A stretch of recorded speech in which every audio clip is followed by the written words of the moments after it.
दोस्तों, स्वागत है हमारी एक और नई कहानी में।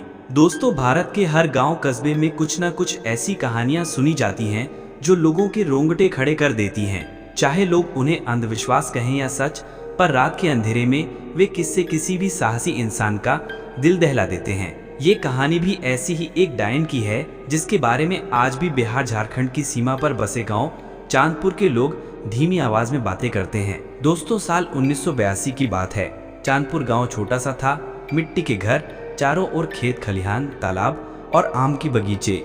दिन में गांव चहल पहल से भरा रहता, लेकिन शाम ढलते ही सन्नाटा छा जाता। गांव के बुजुर्ग अक्सर कहते थे कि गांव के बाहर पीपल के पेड़ के पास कोई परछाई रहती है। रात को अकेले वहां से गुजरना मौत को न्योता देने जैसा था। लोग कहते थे कि वही एक डायन का ठिकाना है। गांव में कुछ सालों से अजीब घटनाएं हो रही थी। कई मवेशी अचानक बीमार होकर मर जाते। 2-3 नौजवान खेत जाते समय रहस्यमय तरीके से लापता हो गए। औरतें अक्सर सपनों में एक लंबी चुन्नी वाली औरत को देखती जो उनके गले दबाने आती। एक बार गांव का किसान रामविलास रात को खेत की रखवाली कर रहा था। सुबह लोग पहुंचे तो देखा उसका शरीर पूरी तरह नीला पड़ा था, जैसे किसी ने गला दबाकर मार दिया हो। गांव में दहशत फैल गई। लोग कहते डायन ने बलि ली है। गांव के बुजुर्ग गंगाराम बाबा बताते थे कि आज से 50 साल पहले इस गांव में सुग्गी नाम की औरत रहती थी। वो जवान, खूबसूरत मगर बेहद क्रोधी थी। गांव वाले कहते हैं कि उसके भीतर तंत्र मंत्र की ताकत थी। लोग उसे तांत्रिक की शिष्या कहते थे। लेकिन एक दिन गांव के कुछ लड़कों ने उस पर चोरी का झूठा इल्जाम लगाकर उसे अपमानित किया।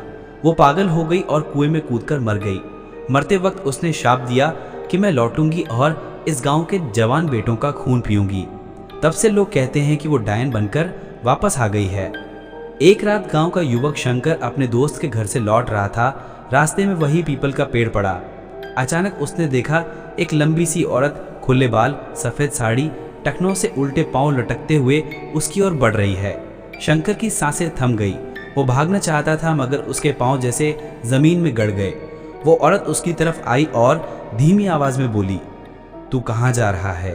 शंकर बेहोश होकर गिर पड़ा। अगले दिन सुबह वह खेत में बेसुध मिला। उसकी हालत ऐसी थी जैसे किसी ने उसका सारा खून चूस लिया हो। इस घटना के बाद गांव में अजीब सन्नाटा छा गया। कोई भी रात में बाहर निकलने की हिम्मत नहीं करता। बच्चे रोते रोते सो जाते और औरतें दरवाजों पर सरसों और नींबू लटकाने लगीं। लेकिन डायन की दहशत कम ना हुई। हर महीने किसी न किसी युवक की मौत होती या कोई गाय भैंस रहस्यमय तरीके से मर जाती। आखिरकार गांव के लोग पास के कस्बे से मशहूर तांत्रिक बाबा भैरवनाथ को बुलाए। बाबा ने गांव में आते ही कहा, ये कोई साधारण आत्मा नहीं, ये अधमरी आत्मा है जिसे श्राप और बदला दोनों ने बांध रखा है। इसका निवारण बहुत कठिन है। बाबा ने पीपल के पेड़ के नीचे पूजा की तैयारी शुरू की। गांव के लोग इकट्ठा हुए। रात को हवन चला। मंत्रोच्चार के बीच अचानक तेज आंधी चली और औरत जैसी चीख सुनाई दी। पेड़ से कौवे झुंड में उड़ गए। तभी सफेद साड़ी में लिपटी वही परछाई हवन की आग के पास प्रकट हुई। उसके बाल बिखरे थे, आंखें लाल जलती अंगारों जैसी थी। बाबा ने मंत्र पढ़कर त्रिशूल उठाया। पूरी रात वो जंग चली। कभी आग की लपटें तेज हो जाती, कभी अचानक अंधेरा छा जाता। कभी गांव की औरतें एक साथ चिल्लाने लगती जैसे किसी ने उन्हें दबा दिया हो। डायन चिल्ला रही थी, मुझे मत रोको, ये गांव मेरा है, हर बेटा मेरा है। बाबा ने मंत्र का जाप और तेज कर दिया। सुबह होते होते वह परछाई चीखते हुए पीपल के पेड़ में समा गई। उस दिन के बाद मौतें रुक गई। गांव वालों ने चैन की सांस ली। लेकिन बाबा ने चेतावनी दी, इसे पूरी तरह बांधा नहीं जा सका, ये फिर लौटेगी। इसकी मुक्ति तभी होगी जब इसके अधूरे काम पूरे किए जाएं।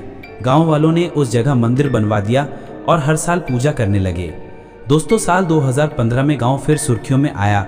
रात को फिर वही घटनाएं होने लगी। नौजवान लड़के गायब होने लगे। मोबाइल में कुछ ने रिकॉर्ड किया कि रात में कोई सफेद साड़ी वाली औरत खेतों में घूमती है। आज भी लोग मानते हैं कि सुग्गी डायन की आत्मा वहीं भटकती है। कोई भी उस रास्ते से रात को अकेले नहीं गुजरता। ये कहानी सच है या अंधविश्वास कहना मुश्किल है, लेकिन चांदपुर के लोग आज भी कसम खाते हैं कि उन्होंने अपनी आंखों से डायन को देखा है। औरतें आज भी रात को अकेले शौच के लिए बाहर नहीं जाती। डर, रहस्य और लोक मान्यता का यही मिश्रण इस कहानी को जीवित रखे हुए है।